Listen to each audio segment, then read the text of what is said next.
to Diving into the Discourse. I'm your host, Carmen Ramos Chandler, and with me today is Professor Ellie Kazemi. She's a professor of psychology. She also happens to be one of the campus's experts on AI and virtual reality. And that's what we're going to talk about today, the use of AI and how we don't always need to be afraid of something new. Dr. Kazemi, thank you for joining us today. Thank you so much for having me.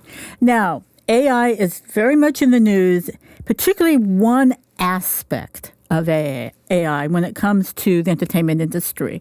That's not the only use for artificial intelligence. Tell us about the various ways it can be used. Oh, boy. In every way. I think every fabric of life now is being touched by artificial intelligence, which is interesting because really over time we've been doing analytics, we've been interested in data, we've become data-based as a society, we've been looking at large data sets to make decisions, and now we have the computing power to do it. So anything from your groceries, marketing, telephone calls, advertisement, poems, and everything is being touched by artificial intelligence. People have either embrace the idea, even though they don't know what it is, or they're afraid of the idea, and they have this vision from science fiction books or a dystopian future where AI is going to replace human beings. Do you think that's what's going to happen? I think healthy skepticism is always good. We've seen that anytime there's been an advent of any new technology. I had the pleasure of talking with you earlier about what happened when calculators were invented and they became handheld devices, and teachers started to worry about what that would mean for students. Are we still calculating the same way we would have without calculators? No. Has it impacted us? It certainly has. Do we see improvements in that we can do so much more today because we have calculators? Yes. And I think that there is hope that that's exactly what would happen with artificial intelligence. That's the goal. But I think that it's healthy for us always to question the guardrails that need to be put into place when something touches everything that we do. And when accessibility is an issue, I think AI has the capacity to equalize and give access to education and understanding across board in places we've not had access to. But it also has capacity to really widen the disparity, because the question is, whose data are we talking about? What data are we collecting and what are we using it for? And some of these things I think are really healthy things for us to think about and consider. So healthy skepticism I think is good. When you talk about accessibility, I have friends with children with verbal disabilities for which artificial intelligence using sight boards is a way they can communicate. So there are other ways of seeing AI. How do you see it as a professional? Applying it in your fields or as a bridge to access? Oh, so many ways. I mean, by training, I'm a psychologist, I'm a behavior analyst, and I work in organizations doing business management and organizational support. And a lot of the organizations I support and help are organizations that provide services to individuals on the autism spectrum. And when we look to see what the possibilities are with using artificial intelligence, our therapists would have to spend hours developing content to be able to help a child speak, hours and hours to find the right pictures in a home, to identify, the right family members and how to create movement for the child, just so that they can get them to begin to articulate or make requests from individuals in their environment. All of that can be done in seconds using artificial intelligence. Content development is quick. We also have a lot of data collection. We have to constantly collect data to see what is happening, how much learning has occurred. And that type of data collection can exhaust therapists. It exhausts educators, especially when they're in classrooms, serving multiple individuals. But all of that can be automated now, and it can be computed if you just create the right parameters with artificial intelligence. And And I think you brought up a really excellent point. There's programs for individuals who stutter. There are programs for individuals who don't fully speak and need support in augmentative devices. There is even devices being built for individuals who are blind to be able to shop on their own independently, such that as they walk through the aisles in a grocery store, the artificial intelligence will identify what's across of them, tell them what they've selected in the past. It's almost like having a companion on the trip. In these ways, what we're talking about is accessibility and improvement in services that, many of us have worked very hard to do, and now we can be empowered by these support systems to provide. Do you think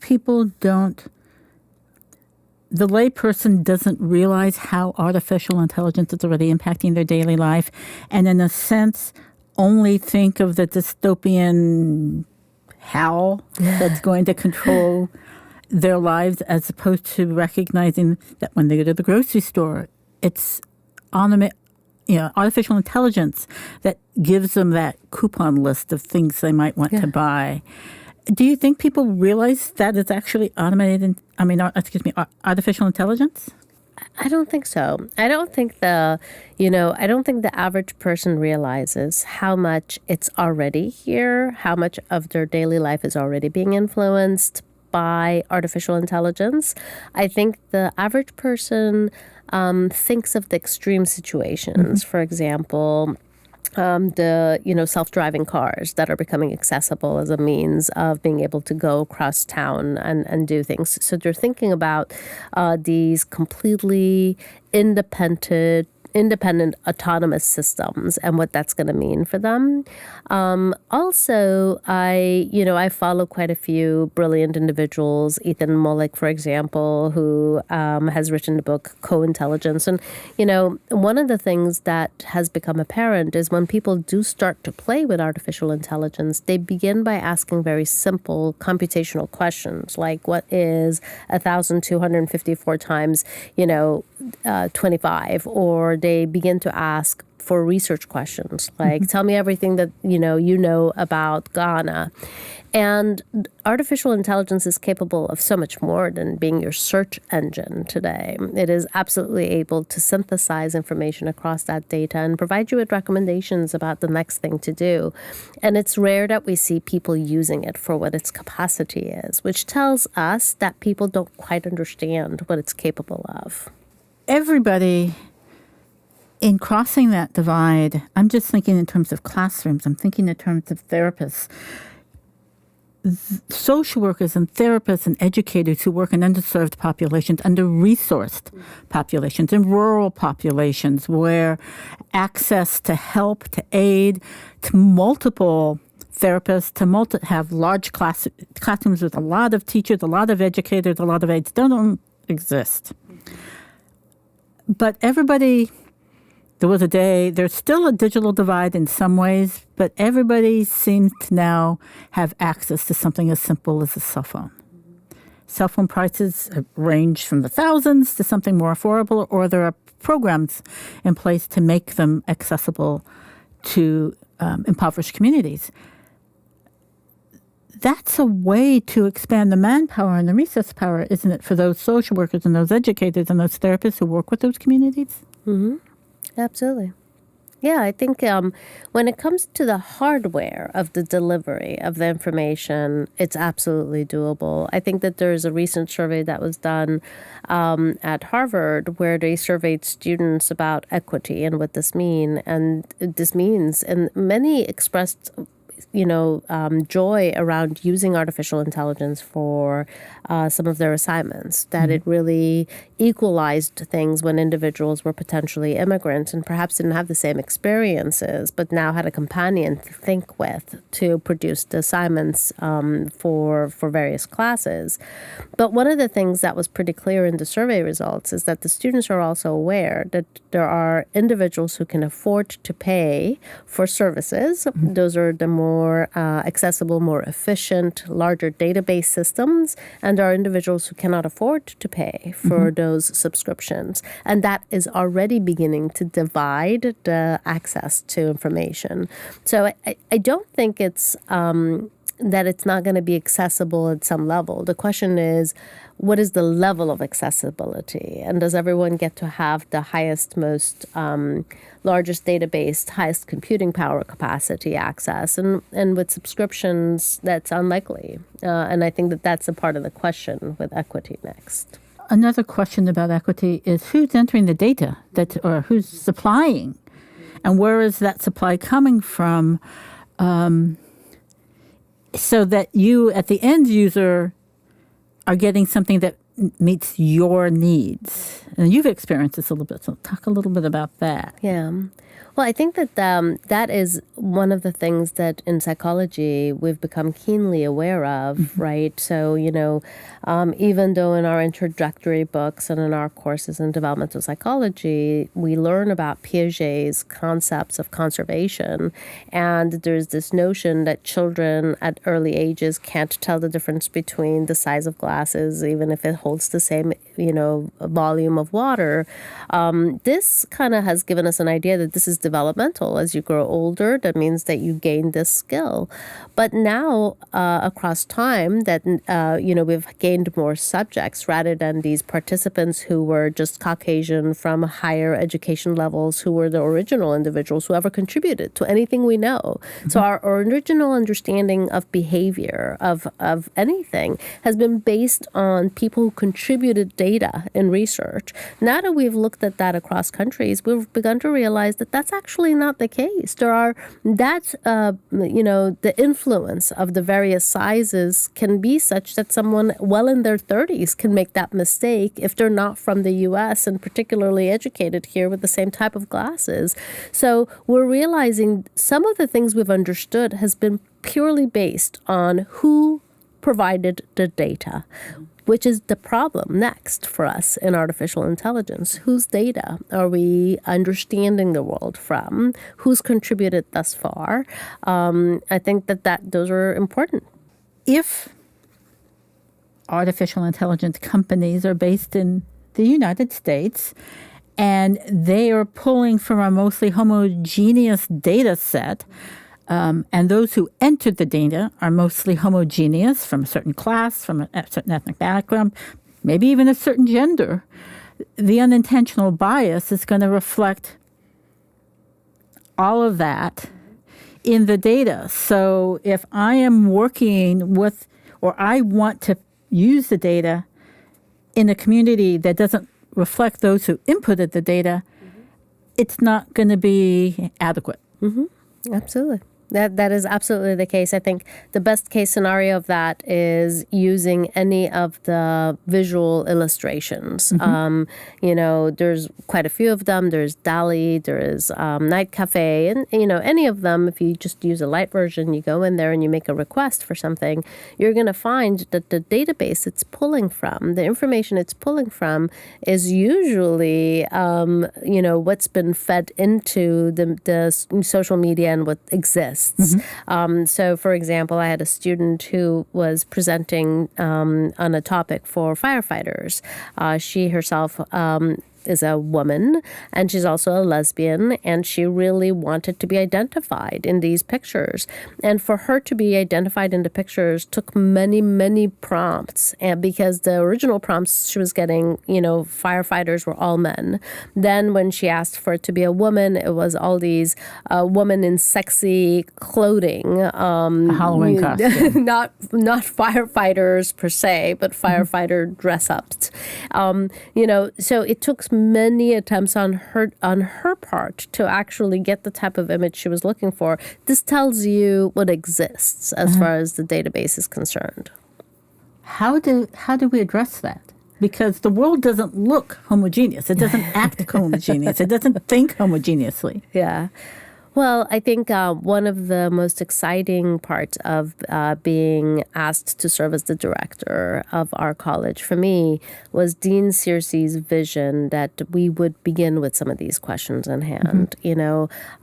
By training, he has come to us from the area of social work. He's very concerned about and interested in making sure what we do is accessible and equitable.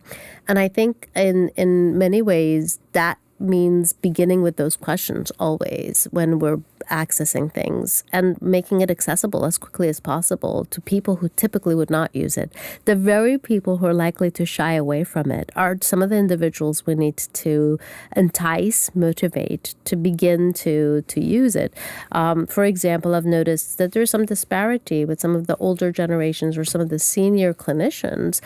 They've been doing things from clinical judgment and from their areas of expertise for so long. The notion that they would use something like this is a waste of their time from their perspective. They have wealth of knowledge of having, provided services clinically.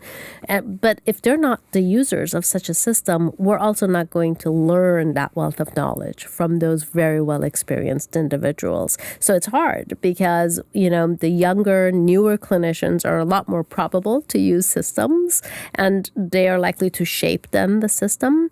But we also need our very, very experienced, seasoned folks doing it so that the system's learning from those individuals as well. Explain for our audience, you're director of what for the college?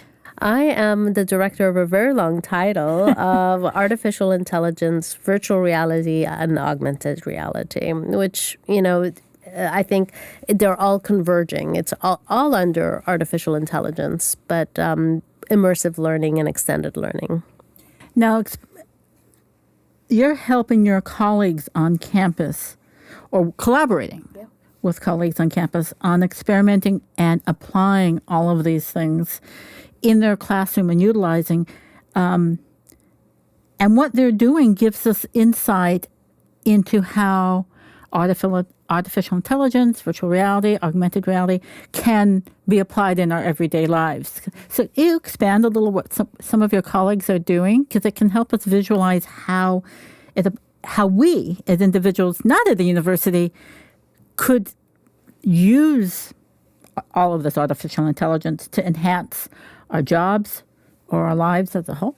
Oh, absolutely. I think one of the beautiful things about being in this position has been getting to know everyone around on our own campus who has been not just accessing, but leveraging technology to educate, both in the community as well as within their classrooms here at CSUN.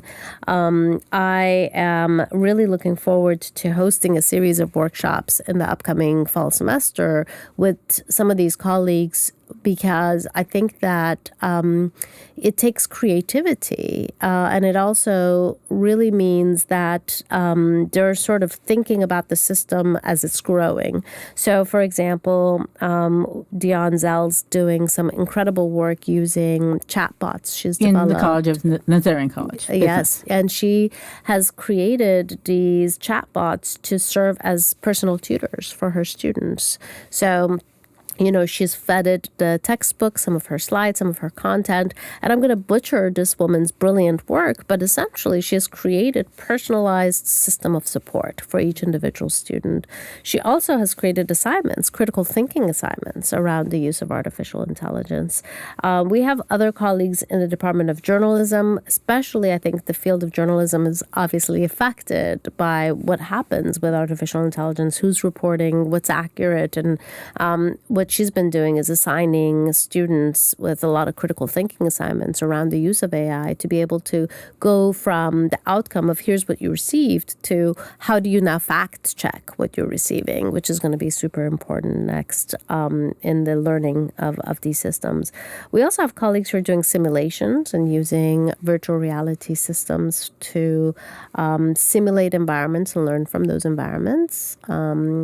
And we have, my colleague, because I'm in the Department of Psychology, I'm familiar with some of the work she's doing. She's using she's interested in some of the visual effects of artificial intelligence, of virtual reality spaces. So, not everyone does well with headsets, and then also some of your visual aspects are affected. So she's really interested in the impact of that, the length of impact of that. So she's doing some incredible work there. There are a lot of people, and I'm actually just beginning to uncover and learn about how many people are doing different things around campus. And within my own college, I've had colleagues reach out to me in the Department of Urban Studies interested in developing virtual worlds so that their students can experience and create virtual urban settings. It's I think, the creativity and brilliance of my colleagues humbles me, because I'm learning about all these great things that they're already doing, and how our students are benefiting from them. So, I'm looking forward to creating a network so that everybody else can see some of the great work that everybody's doing. The work the professor in urban planning is doing, I mean, think about it.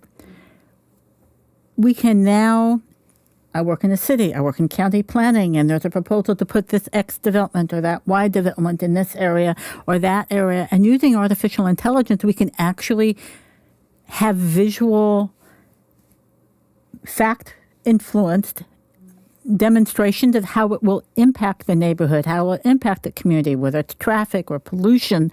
And maybe this proposal would be better over here than over here based on the data.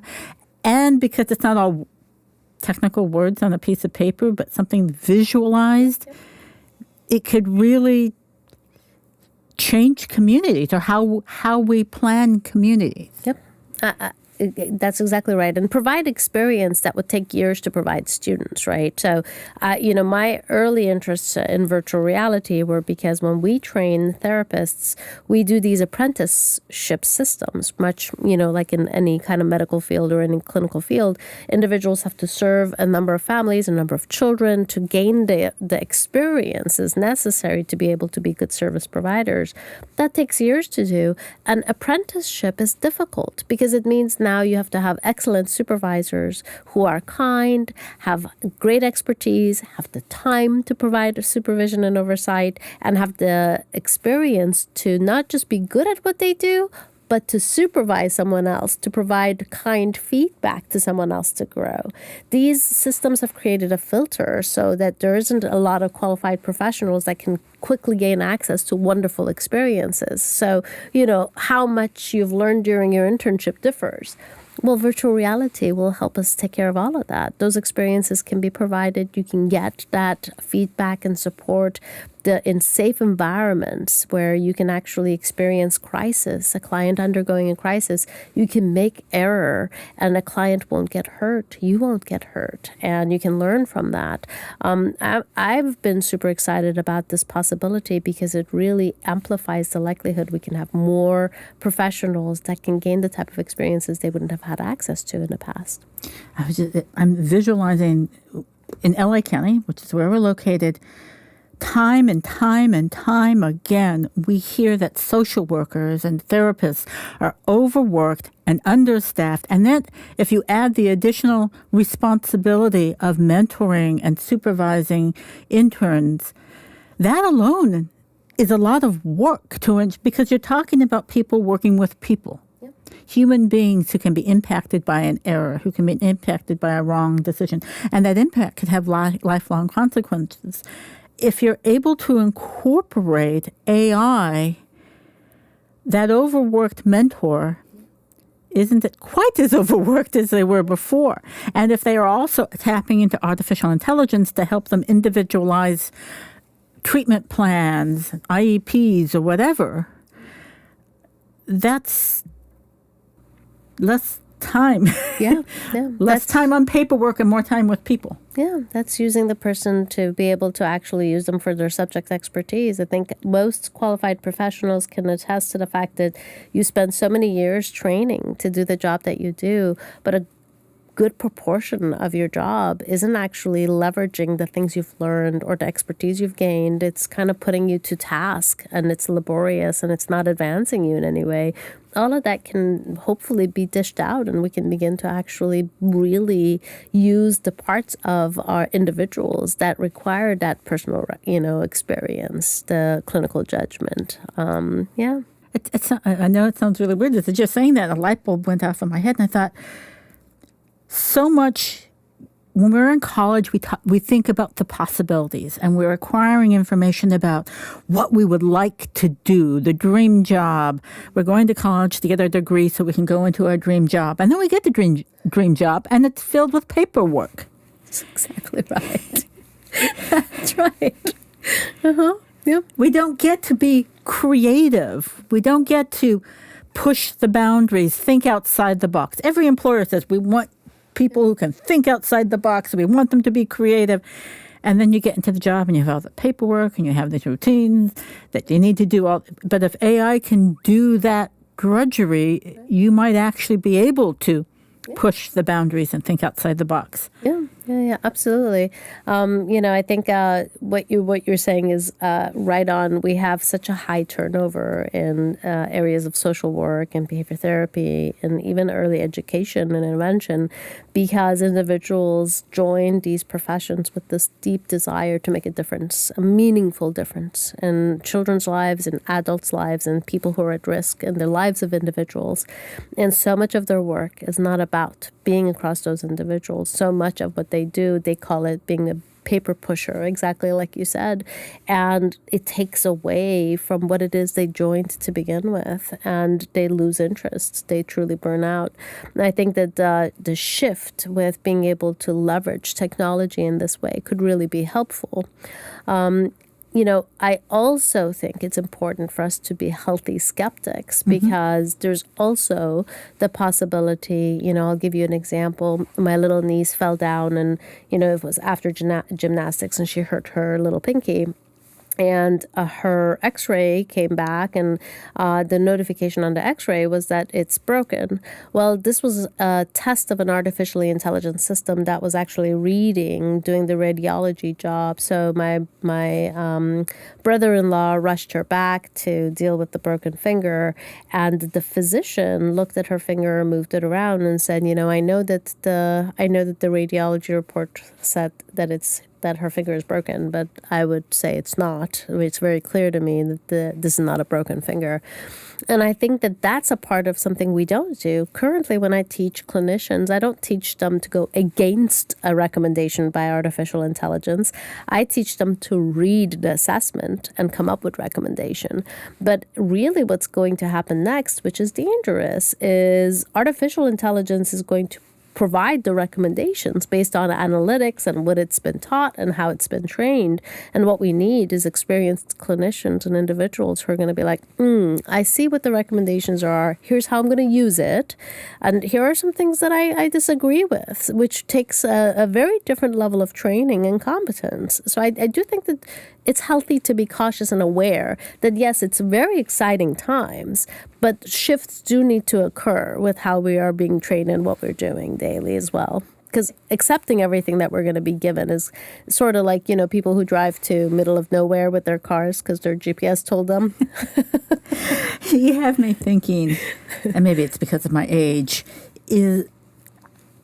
there are situations, even without AI, where young and bright think they know this is the answer and we've done the data collection and it's going to prove our point. And the person who's been in the field for maybe 20 years, 30 years says, go ahead and try it, but it's not going to work. Yep, I've been here before. Been there, done that. I've smelled this before. It's not going to work. And I said, oh no, our data and the analytics say we need to do this. It's got to be data driven. Okay. Yep. Experience does supposed to count for something. It does. And I think that full circle comes back to why I think it's important that we generate interest from everyone, because the system could use that training from everyone, right? We do need everybody involved in this next phase. I think the youth have inherently been involved, right? From the moment that this new generation was born, they had some handheld device in hand, and they feel like they can use everything. But that's also because they have sort of been trained to use everything. It's been an integrated system for them comparatively. And so, in some ways, their readiness to accept, put in, feed their information is clear. And it's creating a more generational gap for us when you have senior individuals in the same household or in the same work setting that are not using those systems. But the problem is, this is an intelligence we're talking about. The data set's learning from what we do. So if we can't get everybody involved, those who are being cautious, I do think that we're going to have limited data. We're only going to be having information from individuals who are very ready to use it. Some preconceived notions, basically.